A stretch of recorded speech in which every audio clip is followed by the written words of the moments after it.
I am Claude Mashiho and welcome to our new family. I hope you will enjoy your stay with us. So just a bit about me. I'm a medical doctor by profession. I'm a social entrepreneur, I'm a speaker, and I believe in all things youth and women empowerment because I believe that is where the source is, that is where the future is. And it goes without saying that I love engaging with people because, when you have that contact with people, there's so much that you can learn from other people and there's so much that they can teach you about yourself. But more than that, it's realizing the impact, the power there is in telling your story, and how it can impact other people. I personally believe my life is not just my own to live, but it's all about the people I can impact, whether it's just a single encounter or a simple conversation with me. I believe you must, get something out of me, and because we're individuals, but yet we need each other to grow, we need each other to be better, and we need each other to realize our true power. A man in isolation can never recognize their true potential until they see someone who is similar to them and maybe they share a similar story and they realize that maybe, okay, I have this struggle here and there, but I am not alone. And if that person can do what they're doing, regardless of their circumstances, so can I. So please subscribe to our channel and I hope you enjoy your time with us. Okay, so now that the official introduction of everything is out of the way, let's get to business. All right, so in this video, I am basically going to be going deeper into who I am because I believe we connect more as people, as individuals, when you actually, when we actually get vulnerable with each other. I think it's Viola Davis who said this. Was it Viola or Michelle? I don't remember, but something along the lines of people gravitate towards other people's, it was Michelle. People gravitate towards other people's vulnerability because it makes them feel human. So let's go. So I am the only child between my biological parents. So my parents are divorced. They divorced, I think I was like 5. And then they're now married to other people. So I have 4 parents technically. And then I have siblings out of those unions. Goes without saying that double the blessing, definitely love into bits, but it's also double the drama and double the headache, especially because it's not a cute Instagram story where a couple divorces and suddenly they go into civil co-parenting and then their partners are also their new partners fall into that pattern of civil co-parenting and they come to parties together or graduation or whatever the case may be. It took a lot to get to that point, and in my nature, I'm what you call, I know it's toxic, but the classical mbogodo, those people who enjoy anything and just, you act tough and you do everything and you think everything bounces off of you, because I think that's my character, that's my trait. I'm not a person that naturally gravitates towards being vulnerable, towards showing emotions and things like that. So as you might have assumed, throughout that journey, growing up in such an environment, I became numb. All those emotions, somewhere, somehow, were packed in a little bottle and squished somewhere at the back of my mind where I thought I had no access to them and they had not access to me, which I was completely wrong about that. But it worked at that time, I must say. Looking back now in retrospect, I would say it's not a completely bad thing as a survival mode at the moment, but it has long-term bad effects, And how I realized that was, I think it's back in 2018. I was 19 years old. I was in 3rd year at the time. That's where everything came crumbling down. From being the strong girl, bringing my A game and everything, being a top achiever in school. I was in med school at the time. Everything was just, being all of these things. And you think everything was afloat. There's a lot of things that went wrong during that high school and my schooling area, but I'm not going to go into that. And that I never really addressed, And it was in that year, I remember it was like mid-March. I was at church. So we had a Young Lions conference, I remember, and there was this guy, a guest speaker. He's from Australia, Planetshakers. His name is Andy Harrison. And I remember that, I don't remember what the Friday sermon was about, but I remember the Saturday morning sermon, the title was, What's in Your Boat?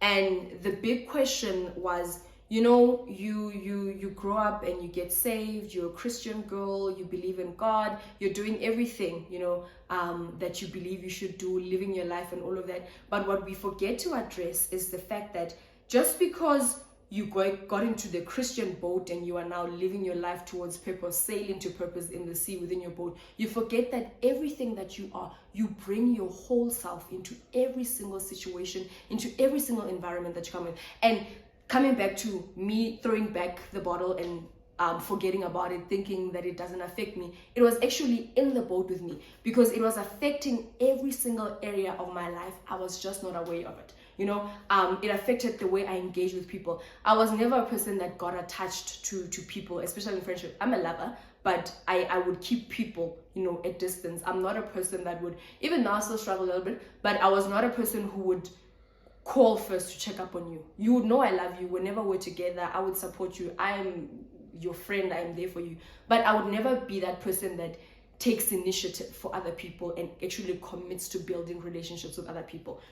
From my parents to my friends to everyone, because of the toxicity of that situation kind of made me feel like I need to protect myself and I need to be alone. Yet somehow find a way to engage with other people. Now, obviously you think you start dating, you grow older, and all of that, and you see how that impacts on you and a lot of that. And then the other thing I realized is that because I was so numb on the inside, you know how emotions are so funny. You think you're blocking out all the negative emotions, but the brain is not sensitive enough to block out whatever you've selected. It actually blocks out every single thing. So I then realized that because I taught myself to be numb and block out all those negative emotions, the hurt, the anger, the disappointment, and all the works, I had actually successfully taught myself to also block out the good emotions, the joy, the happiness, celebrating myself.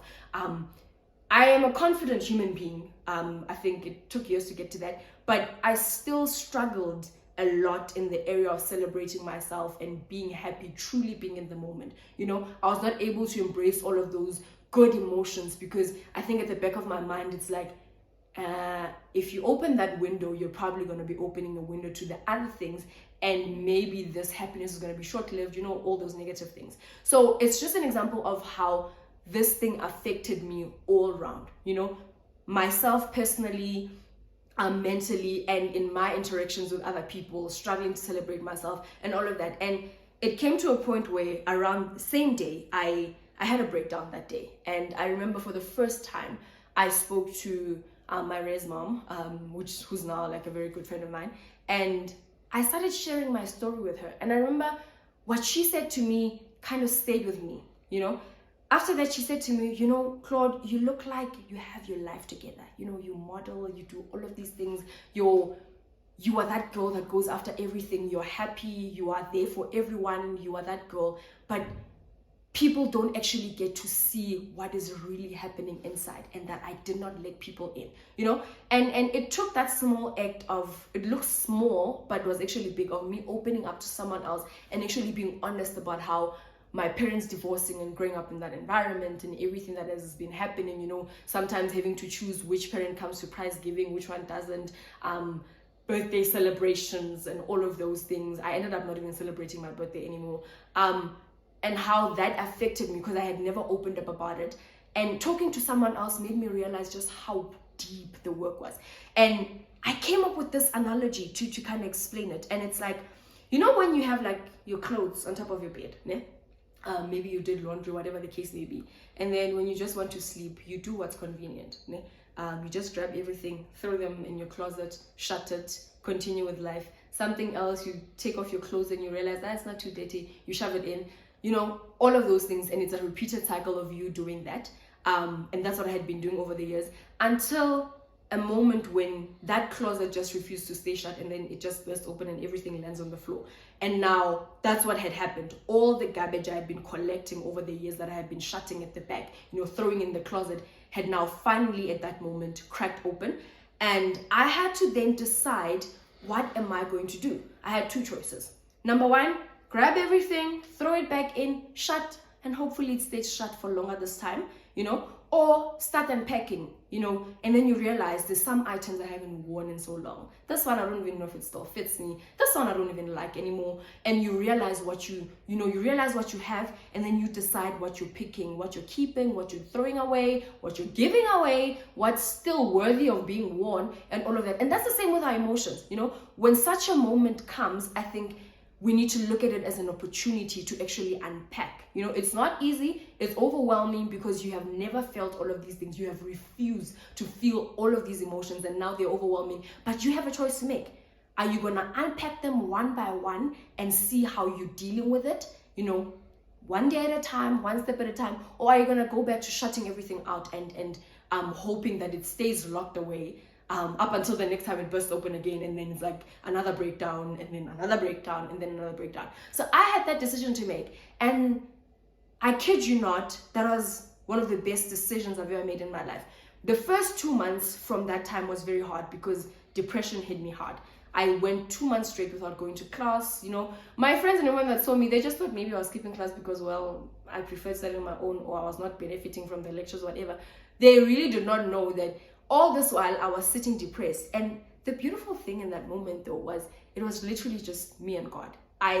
Every day in my res room, I would feel the presence of God. I would open my eyes and I'll just start talking to God, and not like the typical, you kneel down, you pray, and you are ramashandering, but just a conversation like I'm talking to you now, and I'll just be like, why did this happen? I don't know how to deal with this. I feel like this. God was literally my therapist at that time, up until to a point where I think I got to a point where I could muster up the courage and to go out and speak to someone. Then I started speaking to the campus student support, the psychologist. At some point I ended up seeing a psychiatrist and all of that. Luckily, by the time we got to that time, they didn't diagnose me with like depression. They didn't put me on medication or anything like that. But I think that's primarily because a lot of the stuff had been dealt with in secret. I wouldn't really advise you doing that, but I guess journeys are different.